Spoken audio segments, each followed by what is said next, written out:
देखो, आज का जो टॉपिक हम लोगों का रहेगा वो है फाइलोजेनेटिक ट्री। तो कुल मिला के फाइलोजेनेटिक ट्री का कंस्ट्रक्शन हम इसलिए करते हैं बेसिकली कि जो इवोल्यूशन की प्रोसेस हो रखी है पहले से, उसको हम एक लिमिटेड रीजन में रिप्रेजेंट कर पाएँ, एक्सप्रेस कर पाएँ। इसका मेन मकसद यही होता है इस ट्री को बनाने का। अब इस ट्री के कुछ कंपोनेंट्स हैं जिसके बारे में आपको जानना है। जैसे ये ट्री सिंपल दो बने हुए हैं और दोनों में काफ़ी हद तक सिमिलैरिटी है। कुछ पॉइंट्स हम इस ट्री के माध्यम से एक्सप्लेन करेंगे, यानी कुछ कंपोनेंट जो ट्री के हैं वो इस डायग्राम में बताएंगे और बाकी दूसरे डायग्राम में बताएंगे। सर नमस्ते। खुश रहो बेटा।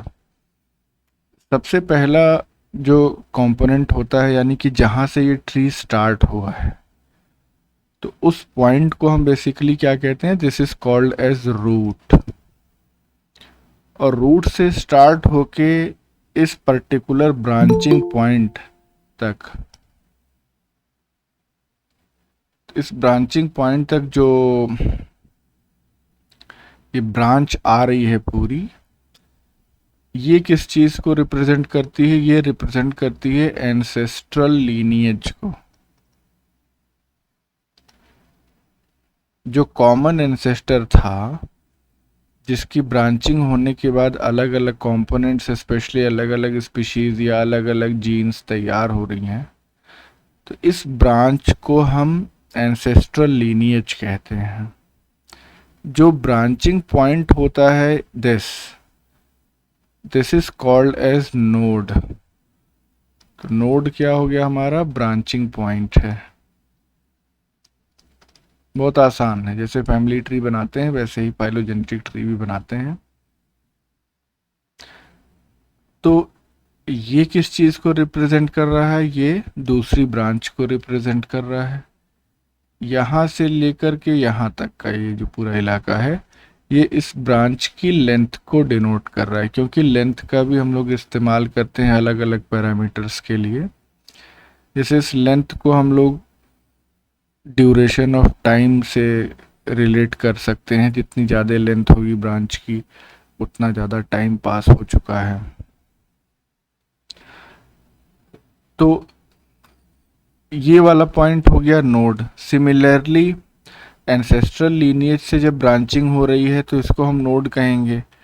नोड के बाद फिर फर्दर जब ब्रांचिंग होती है तो इसको हम कहते हैं इंटरनल नोड।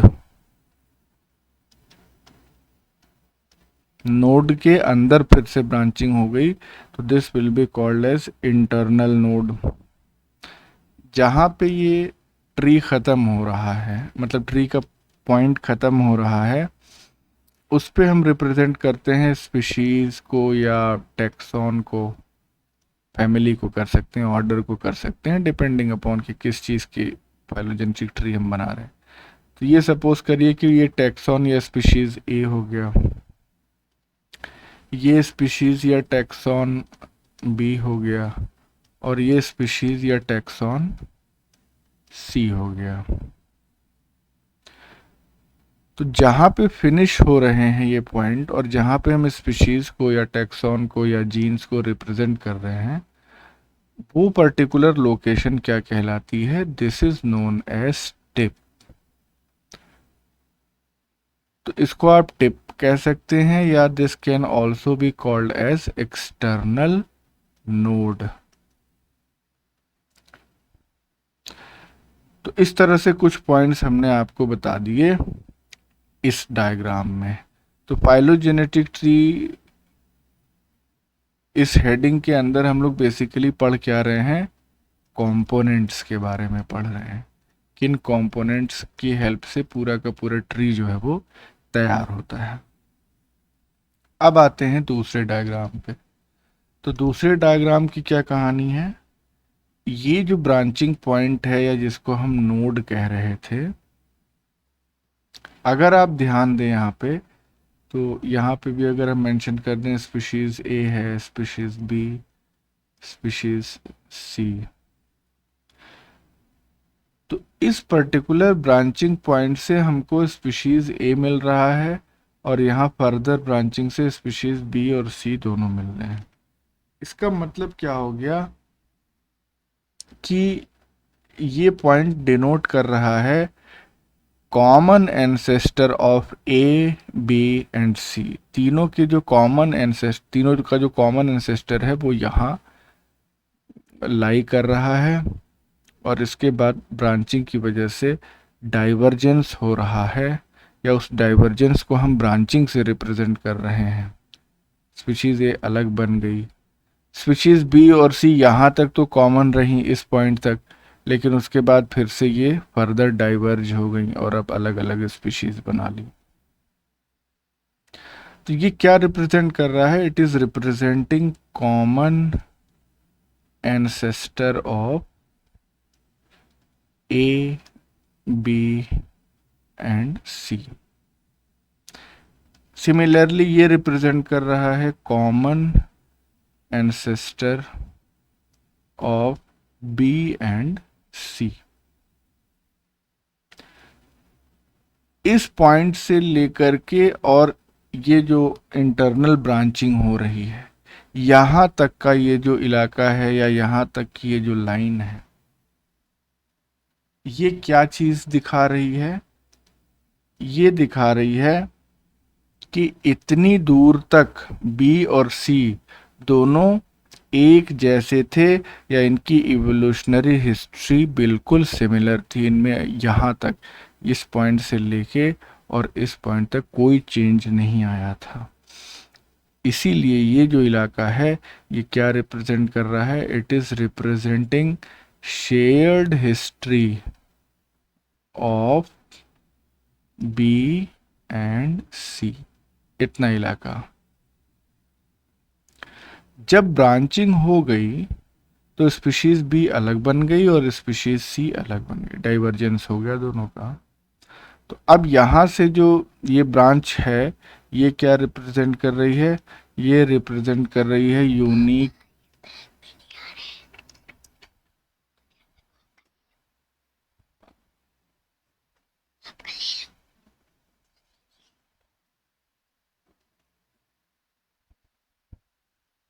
ये ब्रांच रिप्रेजेंट कर रही है यूनिक हिस्ट्री ऑफ बी की, यानी कि ऐसी हिस्ट्री जो सिर्फ बी के लिए ही एलिजिबल है। सिमिलरली ये ब्रांच किसकी हिस्ट्री, यूनिक हिस्ट्री बताएगी? Unique history of C. Similarly ये वाली जो पूरी ब्रांच है ये बताएगी यूनिक हिस्ट्री ऑफ ए, यानी कि इन सबकी स्पेसिफिक हिस्ट्री को बताने वाली ब्रांचेस हैं ये। ठीक है।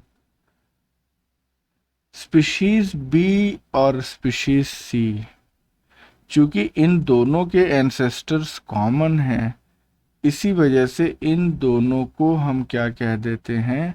They are called as sister taxa due to having a common ancestor. इतनी टर्मिनोलॉजीज जो है वो आपको फाइलोजेनेटिक ट्री को समझने में मदद करेगी। अब हम इसके फैक्ट्स जान लेते हैं कि फाइलोजेनेटिक ट्री एक्चुअली होता क्या है और इसका क्या इस्तेमाल है। तो जैसा कि थोड़ा सा हमने कल भी आपको इंट्रोड्यूस किया था इसके पॉइंट से कि जैसे हम फैमिली ट्री बनाते हैं वैसे ही फाइलोजेनेटिक ट्री भी बनाते हैं। तो फैमिली ट्री में हमको अपनी फैमिली के बारे में पता चलता है, या जिस किसी की भी फैमिली ट्री बना रहे हैं उसकी फैमिली की हिस्ट्री के बारे में पता चलता है। लेकिन फाइलोजेनेटिक ट्री से हमको पूरा इवोल्यूशनरी हिस्ट्री के बारे में पता चलता है। इसीलिए इसको हम एक और नाम देते हैं फाइलोजेनेटिक ट्री, या इसको हम कहते हैं evolutionary tree.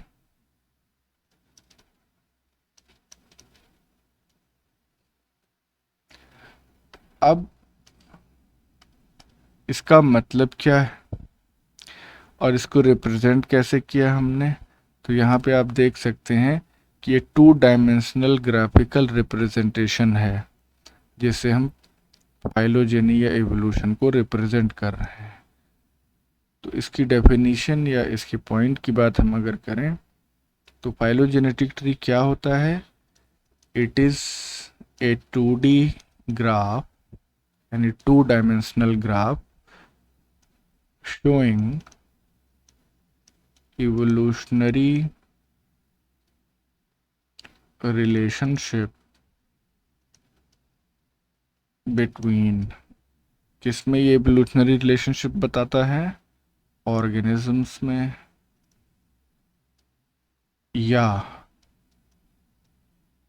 genes from various organisms। तो अगर ऑर्गेनिज्म में या स्पीशीज़ में ये एवोल्यूशनरी रिलेशनशिप बता रहा है तो उसको हम स्पीशीज़ ट्री कह देंगे। अगर जीन्स में ये रिलेशनशिप इस्टेब्लिश कर रहा है तो उसको हम जीन ट्री कह देंगे। Very simple. इससे फ़ायदा क्या है? इससे फ़ायदा ये है कि ये बहुत ज़्यादा कन्वीनियंट तरीका है, बहुत सुगम तरीका है पूरी इवोल्यूशनरी हिस्ट्री और इवोल्यूशनरी रिलेशनशिप को विजुअली देखने का और रिप्रेजेंट करने का।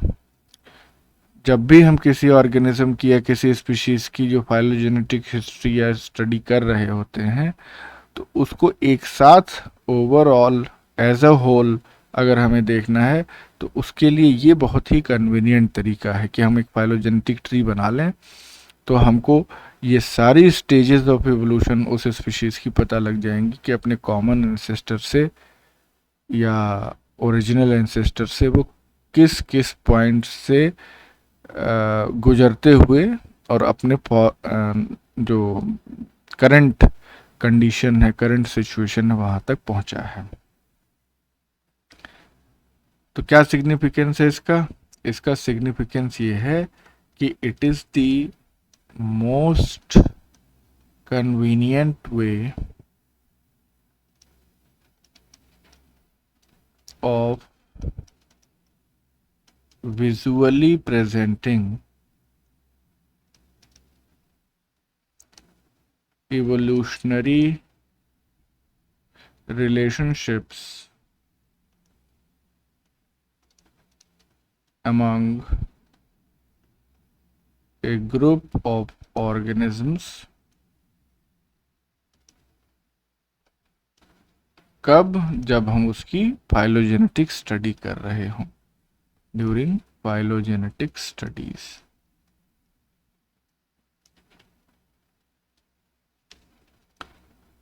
तो ये तो इसके मेन पॉइंट्स हो गए। अब अगर हम 2D ग्राफ के पॉइंट्स जरा सा डिस्कस कर लें तो वो ये कैसे रिप्रेजेंट किया जाता है? It is represented by branches, जो कि हमने देखा, एंड नोड्स। अब नोड्स में हमने क्या देखा था कि नोड्स जो है वो इंटरनल भी हो सकते हैं और एक्सटर्नल, यानी कि जब टिप्स की हम बात कर रहे थे तो नोड्स 2 टाइप के हो सकते हैं।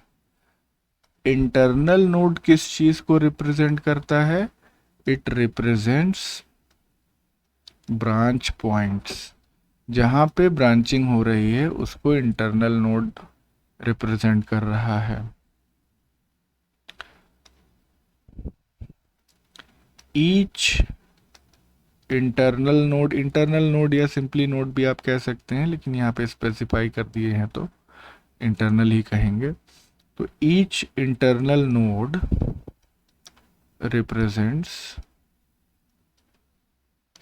The last common ancestor of the 2 lineages। Lineage मतलब कि किस रास्ते से एवोल्यूशन, किस रास्ते से जो भी स्पीशीज इवॉल्व हुई है, जो भी जीन्स इवॉल्व हुए हैं वो चलते हुए आए हैं टिल डेट। तो ये स्टेटमेंट पे हम क्या कह रहे हैं कि each internal node represents the last common ancestor of the two lineage. जैसे यहाँ पे फिर से एक बार डायग्राम आप देखें कि ये स्पीशीज बी और स्पीशीज सी, इन दोनों का जो कॉमन एंसेस्टर है वो इस इंटरनल नोड के द्वारा रिप्रेजेंट किया जा रहा है। सिमिलरली एक्सटर्नल नोड एक बार फिर देख लीजिए, जो टिप्स हैं, एंड पॉइंट्स हैं, उनको हम एक्सटर्नल नोड कह रहे हैं। तो अगर एक्सटर्नल नोड का पॉइंट यहाँ पे हम नोट करें तो इसमें हम मेंशन कर सकते हैं कि इसको हम एक्सटर्नल नोड कहें या it is also known as terminal node.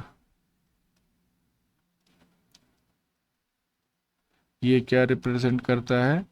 It represents the tip of the tree.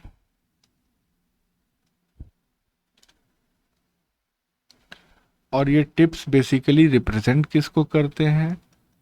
तो ये जो टिप्स हैं ये स्पीशीज को रिप्रेजेंट करते हैं या टैक्सा को, टैक्सॉन को। तो tips represent the taxa in this study. और इन टैक्सा को हम क्या कहते हैं? इन टैक्सा को एक स्पेसिफिक टर्म दिया जाता है, they are known as operational taxonomic units या OTU। तो जिन टैक्सा को ये टिप्स रिप्रेजेंट कर रहे हैं उनको बेसिकली हम कहते हैं OTU या ऑपरेशनल टैक्सोनॉमिक यूनिट्स। ट्री के अंदर जो भी लाइंस बनी हुई हैं उनको हम क्या कहते हैं? ब्रांचेस। तो ये पॉइंट भी अगर हम लिख लें, the lines within the tree are called branches. अब जैसे नोड्स इंटरनल और एक्सटर्नल हो सकते थे, उसी तरह से ब्रांचेस भी इंटरनल या एक्सटर्नल हो सकती हैं। तो ब्रांचेस भी दो टाइप की हमारे पास हैं, इंटरनल या एक्सटर्नल। जो इंटरनल ब्रांचेस हैं उनको हम और क्या कहते हैं? They are also known as inter nodes. भाई ट्री है तो जाहिर सी बात है इसमें नोड्स और इंटर नोड्स तो होंगे ही। तो इंटरनल ब्रांचेस को हम इंटर नोड्स कहते हैं। और ये करते क्या हैं? They connect to internal nodes. Inter node हमेशा दो नोड्स को कनेक्ट करेगा, चाहे आप रियल ट्री की बात करें चाहे आप फाइलोजेनेटिक ट्री की बात करें। एक्सटर्नल नोड क्या करता है? It connects A tip and an internal node.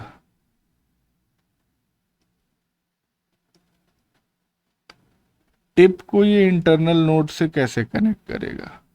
External बताओ यहाँ पे डायग्राम देख के।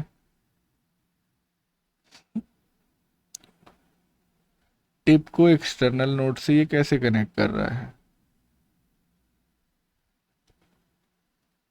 मतलब यहाँ पे कौन सा वाला एक्सटर्नल ब्रांच कहलाएगा ये हमको बता दो, और कौन सा वाला इंटरनल ब्रांच कहलाएगा इस डायग्राम में। बताओ कोई।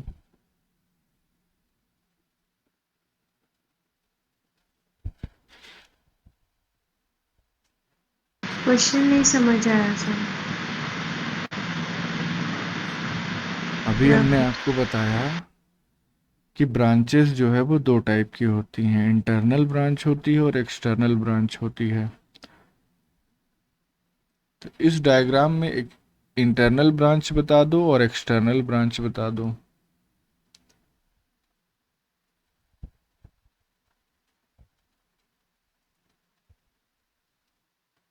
सर जो इंटरनल नोट के बगल वाला पोर्शन है वो इंटरनल ब्रांच है।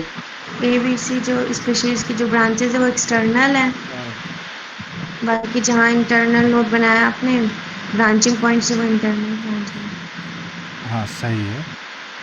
इसको हम अगर अलग कलर से दिखा दें तो और क्लियर हो जाएगा। जैसे यहाँ से लेकर के और यहाँ तक, एक सेकंड, ये हो गया और ये हो इस गया। वाले डायग्राम में जो ये ग्रीन से आपने बनाया है, हाँ हाँ हाँ, इस दूसरे डायग्राम में जो ग्रीन से हमने बनाया वो क्या है? इंटरनल। इंटरनल ब्रांच है, सही है। ये हो गई हमारी इंटरनल ब्रांच। और एक्सटर्नल ब्रांच कौन सी हो जाएगी?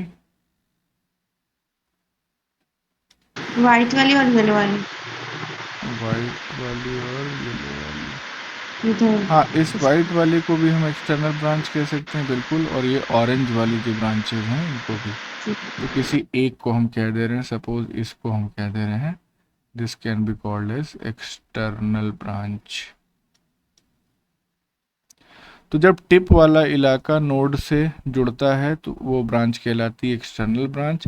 और जब एक नोड दूसरे नोड से जुड़ता है तो उसको हम कहते हैं इंटरनल ब्रांच।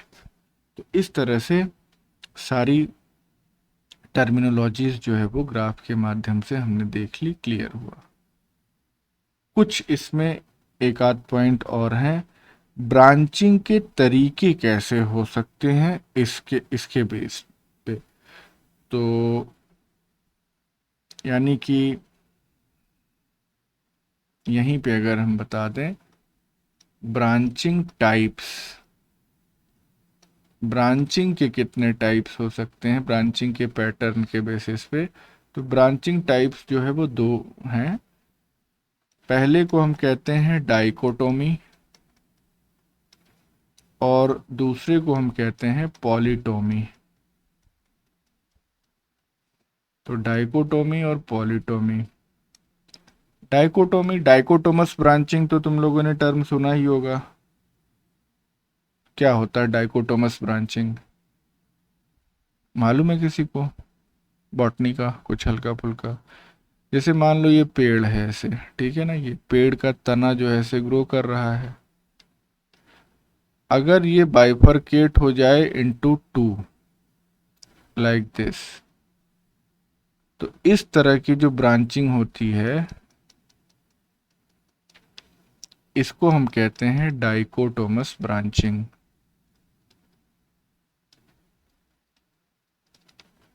ठीक है।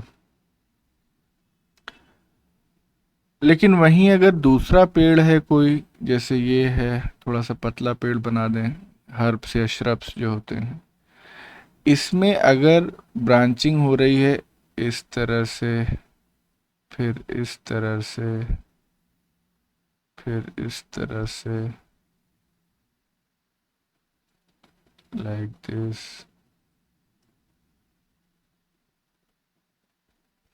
इसका मतलब कि सिंगल नोड से दो से ज़्यादा ब्रांचेस निकल रही हैं सिंगल नोड पॉइंट से। भाई ये भी क्या है, ये भी नोड हो गया हमारा और ये भी नोड ही है। तो अगर दो से ज़्यादा ब्रांचेस निकल रही हैं तो इसको हम कहते हैं पॉलीटोमस ब्रांचिंग।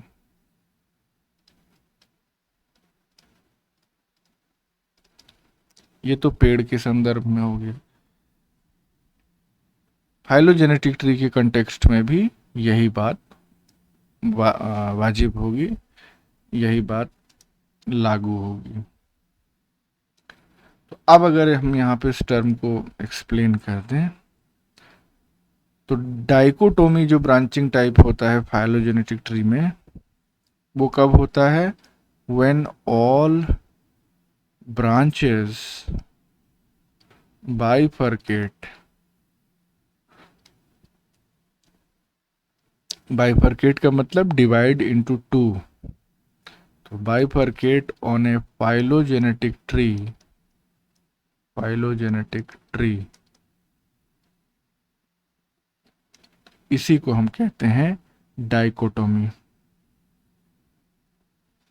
और इसमें हम साफ साफ देख सकते हैं कि हर एक, अगर यहाँ पे इससे हम कंपेयर करें, हर एक एंसेस्टर जो है वो 2 डिसेंडेंट्स को प्रोड्यूस कर रहा है, गिव राइज कर रहा है। तो इस कंडीशन में क्या होता है डाइकोटोमी में कि each ancestor divides and gives rise to 2 descendants. तो ये 2 फीचर्स हो गए डाइकोटोमी के। पॉलीटोमी के पॉइंट्स अगर हम यहाँ पे लिखें तो पॉलीटोमी में क्या होगा, पहला पॉइंट तो यही हो जाएगा, व्हेन मल्टीपल ब्रांचेस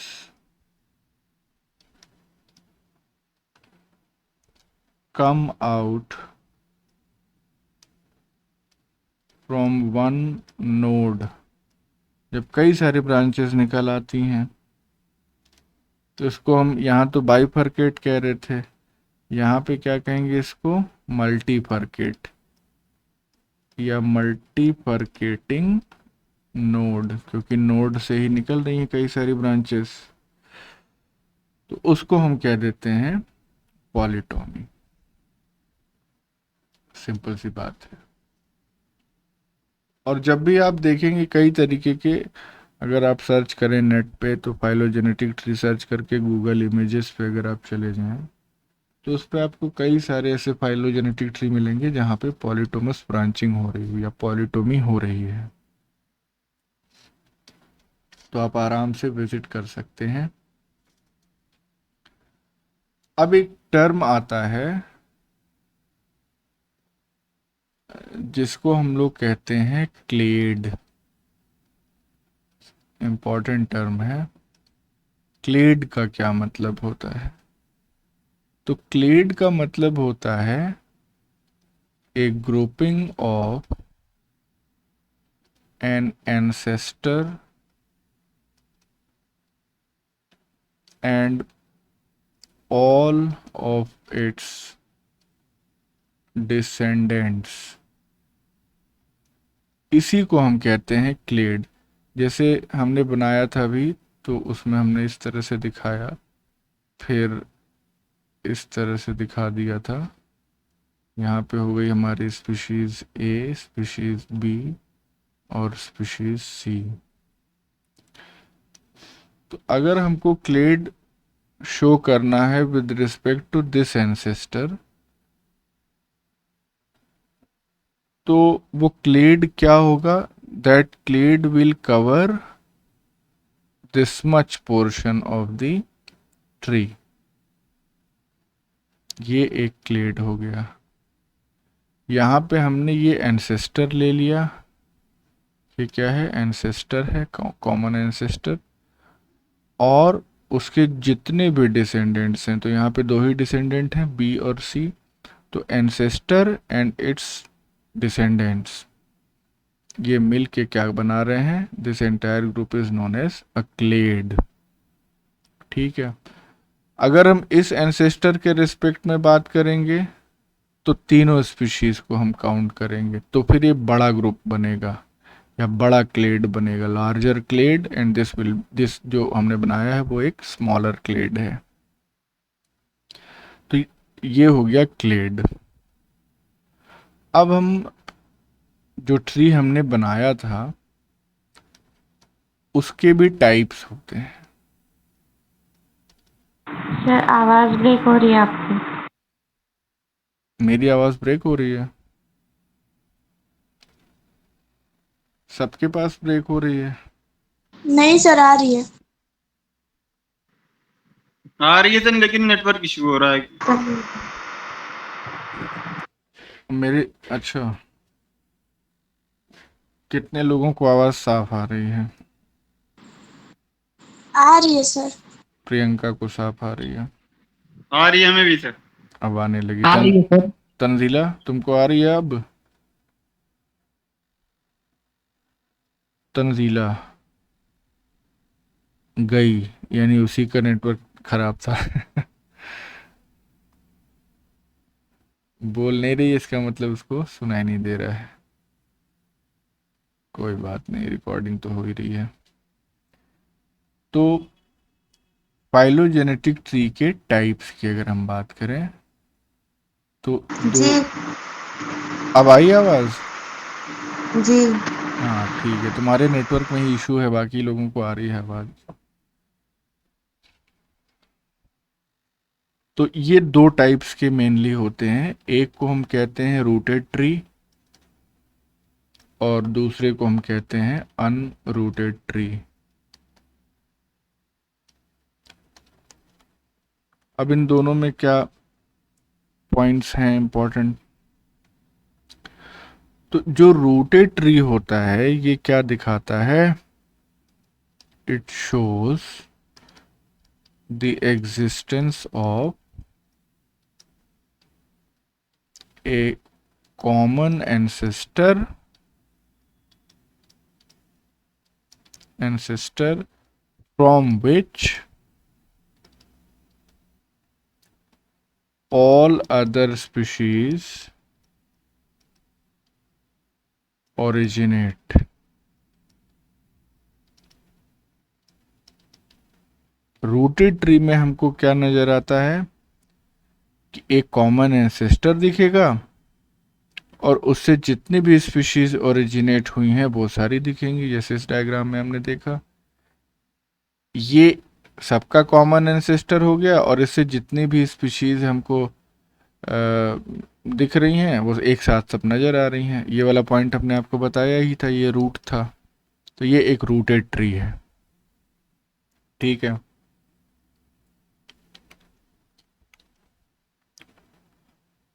बना देते हैं एक बार फिर से। बनाने में क्या जाता है, सिंपल डायग्राम है। ये हो गया हमारा एक रूटेड ट्री।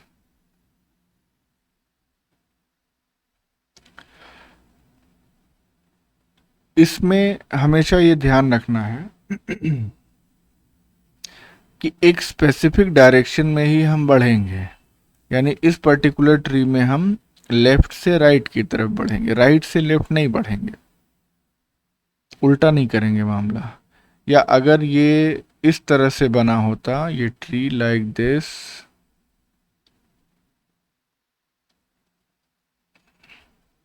तो फिर हम नीचे से ऊपर की तरफ बढ़ते, यानी रूट से टिप की तरफ बढ़ेंगे। सिंपल सी बात ये आपको समझनी है, चाहे किसी भी तरीके से ये डायग्राम बनाओ। ये डायग्राम आप इस तरह बना दीजिए, कोई हर्ज नहीं है, लेकिन you have to move from root to tip always. Root से हम टिप की तरफ बढ़ेंगे। यहाँ पे भी रूट से टिप की तरफ बढ़ेंगे और यहाँ पे भी सेम केस। ये हो गया हमारा रूट और ये हम बढ़ रहे हैं टिप की तरफ, तो डायरेक्शन फिक्स हो गई। तो इसका मतलब क्या हो गया, जब रूटेड ट्री बनता है तो उसमें हमको जो डायरेक्शन है वो फिक्स मिलती है। और ये जो डायरेक्शन है ये बेसिकली इवोल्यूशनरी प्रोसेस की डायरेक्शन को दिखाती है। ये एंसेस्टर है और इससे एडवांस स्पीशीज बनी है, यानी इवोल्यूशन रूट से टिप की डायरेक्शन में हुआ है। तो रूटेड ट्री की दूसरी खासियत क्या है कि it indicates the direction of evolutionary process.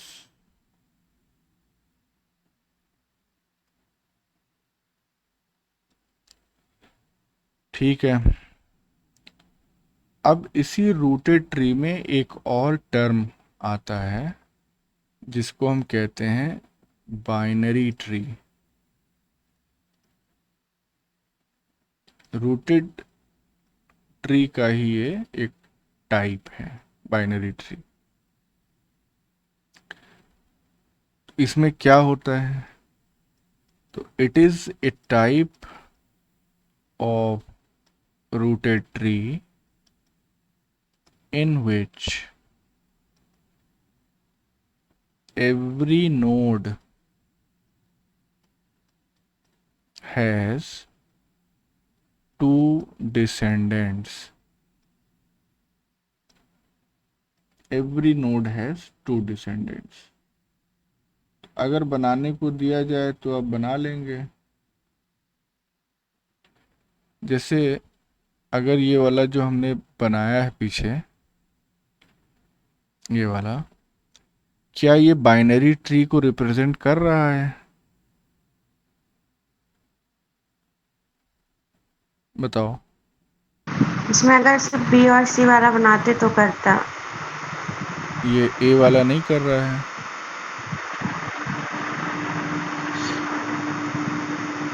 तो दो डिसेंडेंट 2 डिसेंडेंट नहीं मिल रहे हैं ना यहाँ पे। नहीं, यहाँ बी और सी इस पे मिल रहा था। तो इसका मतलब कि जो बाइनरी ट्री होगा वो इस तरह से होना चाहिए। ये बाइनरी ट्री होगा। तो 4 डिसेंडेंट हो गया सर, 4 स्पीशीज बन रही है। नहीं फिर से समझा। पढ़ो। बाइनरी ट्री का मतलब क्या है? ये रूटेड ट्री का ही एक टाइप है, इन विच every node has 2 descendants. अब बताओ, क्या ये बाइनरी ट्री है? है क्या ये बाइनरी ट्री है? नहीं, क्यों नहीं है ये वाला? क्योंकि इसकी जो नोट है उस पे एक ही स्पीशीज बन रही है, वहाँ पे 2 डिसेंडेंट नहीं। नीचे वाली नोट पे तो है। नीचे वाले नोड ऊपर पे है, ऊपर वाले नोड पे नहीं है। शायद। हमको तो दिख रहा है। मान लो इस पॉइंट को हम कह रहे हैं नोड है, वो तो है ही है। है इस सर। नोड से 2 डिसेंडेंट नहीं मिल रहे हैं। जी एक डिसेंडेंट स्पीशीज ए हो गया और दूसरा डिसेंडेंट जो है वो common ancestor of B and C है। जी। दैट मीन्स कि ये भी एक बाइनरी ट्री है, तो ये बात ध्यान रखिएगा। लास्ट जो पॉइंट है रूटेड ट्री का वो ये है कि मोस्ट फाइलोजेनेटिक ट्री या ट्रीज आर रूटेड, यानी कि रूटेड फाइलोजेनेटिक ट्री जो है वो ज़्यादा कॉमन है एज कंपेयर टू अनरूटेड। तो अब हम आते हैं अनरूटेड ट्री पे। तो अनरूटेड ट्री ये क्या करता है, ये क्या नहीं करता है, ये पहले जान लें। तो it does not provide, ancestor की नॉलेज नहीं देता होगा, क्या? कॉमन एंसेस्टर की नॉलेज नहीं देता होगा। नहीं दे पाएगा क्योंकि रूट इसमें है ही नहीं। तो it does not provide information about common ancestor. एक चीज, फिर ये दिखाता क्या है? तो it shows only the evolutionary relationships between the organisms.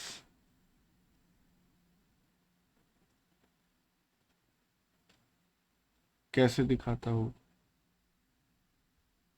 तो ये ऐसे दिखाता है, लाइक दिस, दिस, दिस। ये हो गया हमारा ए, ये स्पीशीज बी हो गई, ये सी हो गई, ये डी हो। इसका मतलब हमको एंसेस्टर के बारे में नहीं कुछ पता है, कॉमन एंसेस्टर के बारे में। अब इन चारों का कॉमन एंसेस्टर अगर हम ढूंढना चाहें तो क्या बता पाएंगे? नहीं नज़र आ रहा है। हाँ, ए और बी का कॉमन एंसेस्टर बता ले जाएंगे, सी और डी का कॉमन एंसेस्टर बता ले जाएंगे, लेकिन इन चारों का कॉमन एंसेस्टर हमको नहीं पता चलेगा क्योंकि सिंगल रूट कहीं पे अवेलेबल ही नहीं है। अब ए सी बी डी, इनमें आपस में जो रिलेशनशिप है उसको तो हम देख के समझ सकते हैं, लेकिन ये चारों आए कहाँ से ये हमको नहीं पता चलेगा। अभी प्रियंका पूछेगी कुछ, नहीं पूछी, खैर।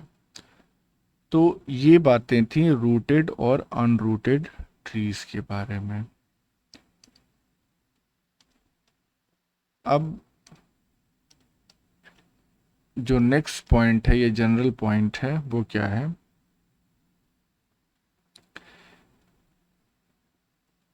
टोपोलॉजी।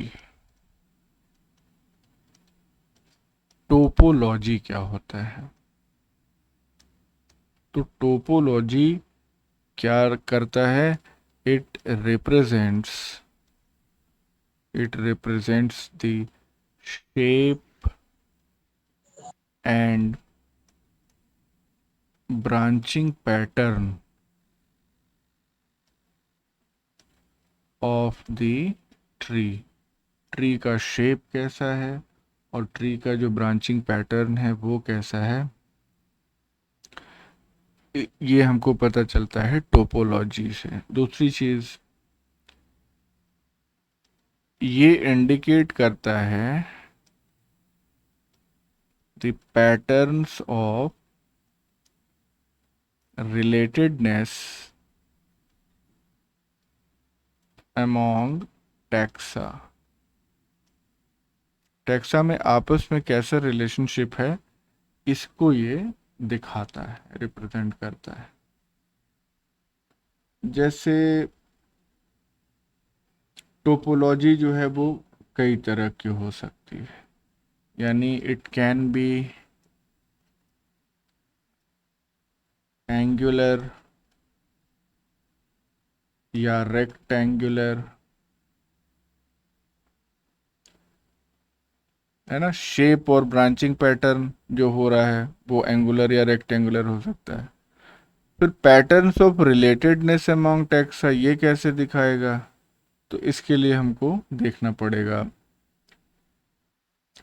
पहला केस, यानी केस 1।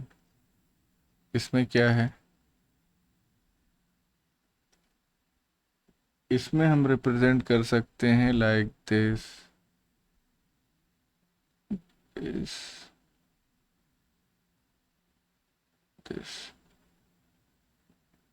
ये हो गया हमारा species A, species B, species C, species D. ये तो रूट हो जाएगा। ये कैसा पैटर्न दिख रहा है हमको? ये है एंगुलर पैटर्न नजर आ रहा है। फिर दूसरा जो हम देखते चले आ रहे हैं, ये हो गया, ये हो गया, ये हो गया, और ये ए बी सी और डी। ये क्या है? रेक्टेंगुलर पैटर्न है, रेक्टेंगुलर।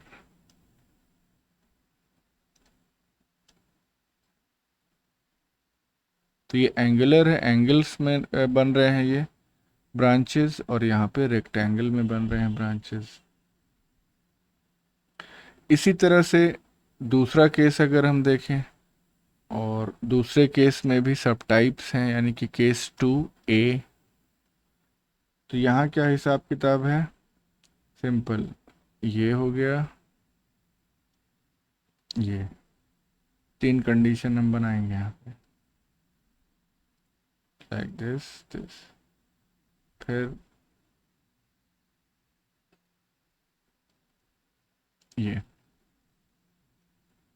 ये हो गया A, ये हो गया B, ये हो गया C। ये है हमारा B, ये है हमारा A, ये C, ये है C, ये है B, ये है A। बताओ इन तीनों में कोई डिफरेंस है क्या? टोपोलॉजी में कोई डिफरेंस आ रहा है?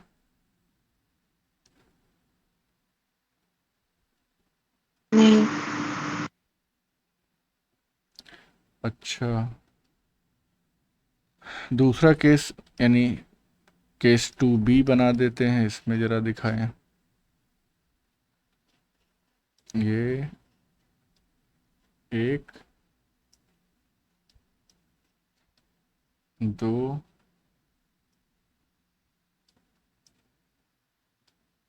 3, A B C, C A B, A B C। तीनों में डिफरेंस है कोई?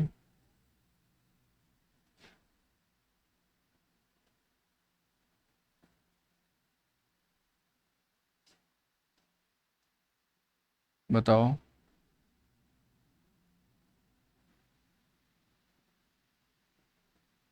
सर तो अल्फ़ाबेट्स में भी तो डिफरेंस है, बाकी पैटर्न तो सेम है ना। टोपोलॉजी किस चीज को बताती है? शेप सर और शेप में भी डिफरेंस है। शेप और ब्रांचिंग पैटर्न। शेप में क्या डिफरेंस है ये बताओ हमको।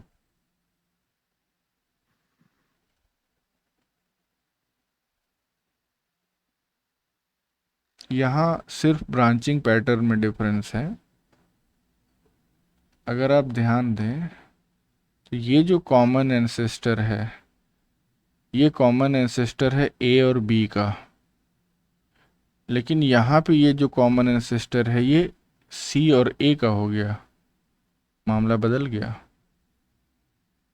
यहाँ पे ये जो कॉमन एंसेस्टर है ये बी और सी का हो गया। तो तीनों केसेस में ये जो सेकंड कॉमन एंसेस्टर हमको दिख रहा है, इंटरनल कॉमन एंसेस्टर, ये अलग अलग स्पीशीज या टैक्सा का कॉमन एंसेस्टर है। सिमिलरली यहाँ पे अगर हम कंपेयर करेंगे एक्सटर्नल, ये जो बाहरी या फर्स्ट कॉमन एंसेस्टर जो है, ये किसका कॉमन एंसेस्टर है? सी का, जिसकी सिंगल लीनिएज है। और ये दूसरे कॉमन एंसेस्टर का भी एंसेस्टर है, जिसकी लीनिएज बाकी दोनों केसेस से अलग अलग है। तो इसका मतलब ये हो गया कि केस 2B में हम क्या दिखा रहे हैं, यहाँ पे जितने ट्रीज दिखा रहे हैं तीनों के तीनों, इनकी टोपोलॉजी अलग अलग है, यानी कि they are trees with different topologies.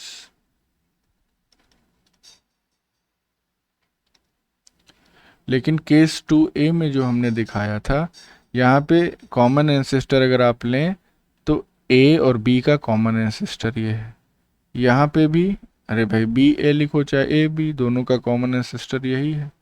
यहाँ पे भी अगर आप ध्यान दें तो B और A या A और B का कॉमन एंसेस्टर यही है। तो तीनों जो हैं ट्रीज, इनकी सेम टोपोलॉजी है। तो ये हो गए ट्रीज विथ सेम टोपोलॉजी। तो इस तरह से देख के हम इसको समझ सकते हैं कि टोपोलॉजी में डिफरेंस है या नहीं है।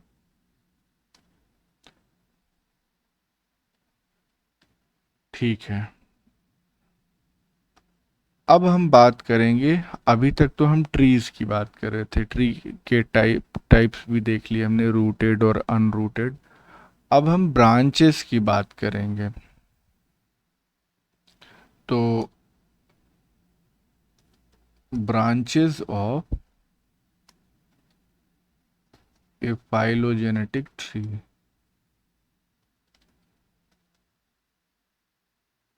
अब ये जो ब्रांचेस होते हैं ये भी दो टाइप के हो सकते हैं। एक को हम कहते हैं स्केल्ड ब्रांचेस और दूसरे को कहते हैं अनस्केल्ड branches.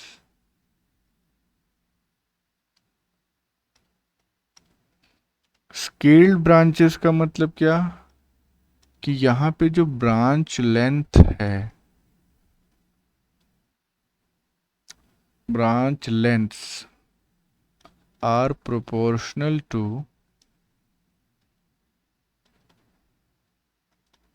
the number of changes between the organisms।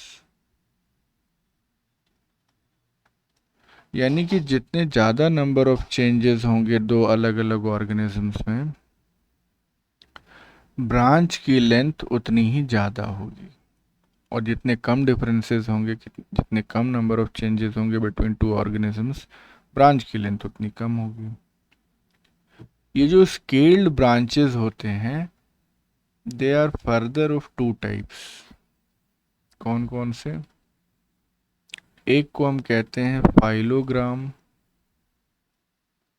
और दूसरे को हम कहते हैं क्रोनोग्राम।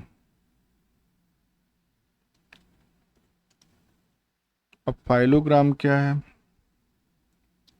तो फाइलोग्राम बेसिकली हमको बताता है, it depicts the amount of changes की मात्रा कितनी है। और जो क्रोनोग्राम होता है इसमें जो ब्रांच लेंथ होती है, ब्रांच लेंथ इस या branch lengths are proportional to time.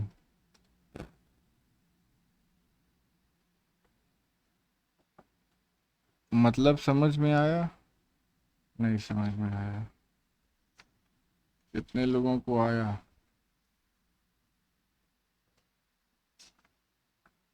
जैसे ऐसे समझो, स्केल्ड ब्रांचेस की अगर हम बात करें तो स्केल्ड ब्रांचेस में हम ऐसे बना सकते हैं, ये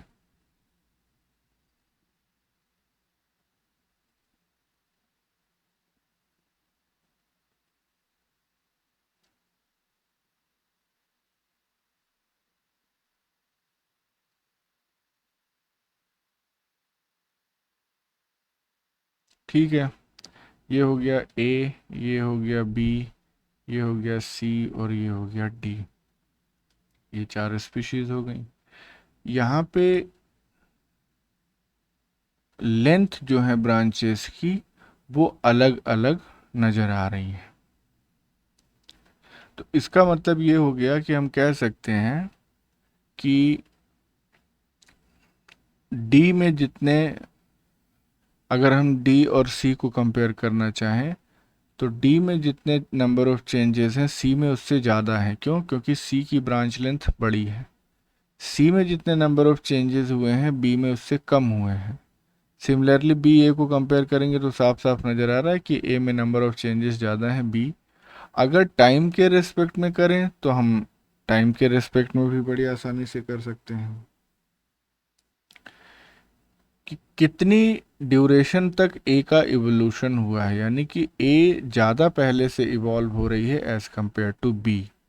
सिमिलरली सी और डी में भी हम कर सकते हैं। ब्रांच लेंथ मतलब कि कितना टाइम अभी हुआ है उसको इवॉल्व होने में।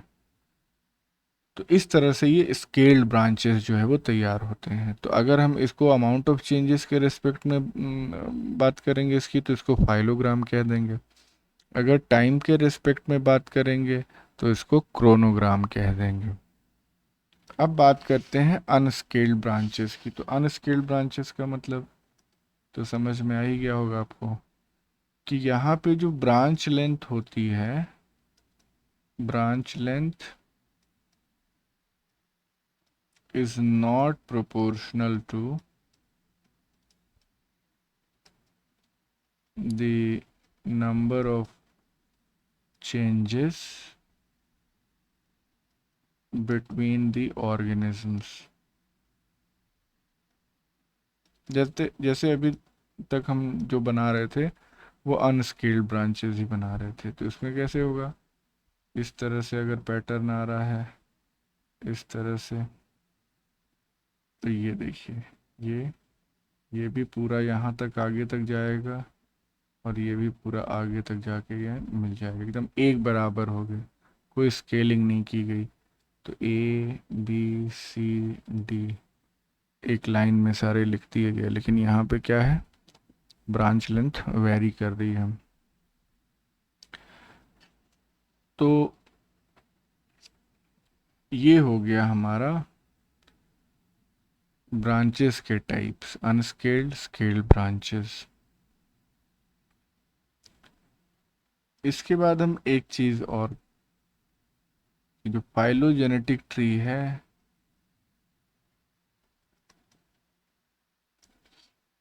ये फिर से 2 टाइप का हो सकता है डिपेंडिंग अपॉन किस चीज़ को हम कंपेयर कर रहे हैं। हम जीन्स को कंपेयर कर रहे हैं या अलग अलग स्पीशीज़ को कंपेयर कर रहे हैं। तो हम बताए थे अभी आपको कि उसके बेसिस पे हमारे पास 2 टाइप की ट्री होंगे, जीन ट्री या species tree.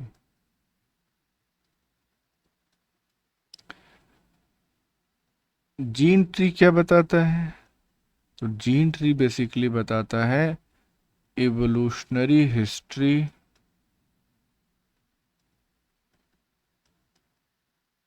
of a given gene, और स्पीशीज ट्री क्या बताएगा? जाहिर सी बात है, it depicts the pattern of branching of species lineages। lineage का मतलब आपको मालूम ही बताए हैं हम, via the process of speciation। मतलब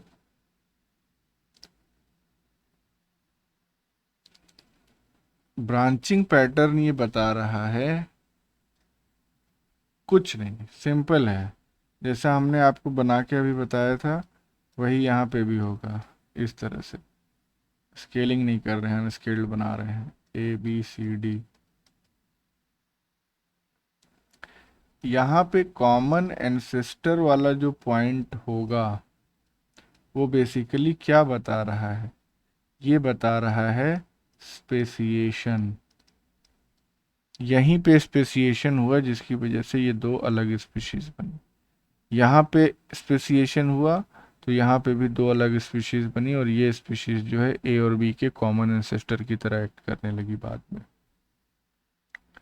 अगर यहीं पे जीन ट्री की बात कर लें तो जीन ट्री भी वैसे ही बनेगा, इसमें कोई डिफरेंस नहीं आएगा। इसको मिला लीजिए, इसको मिला लीजिए, इसको मिला लीजिए। यहाँ पे जो ए बी सी डी हैं ये क्या रिप्रेजेंट कर रहे हैं? अलग अलग form of the same gene को। क्योंकि ये किस चीज को डिपिक्ट कर रहा है? Depicts evolutionary history of A given gene.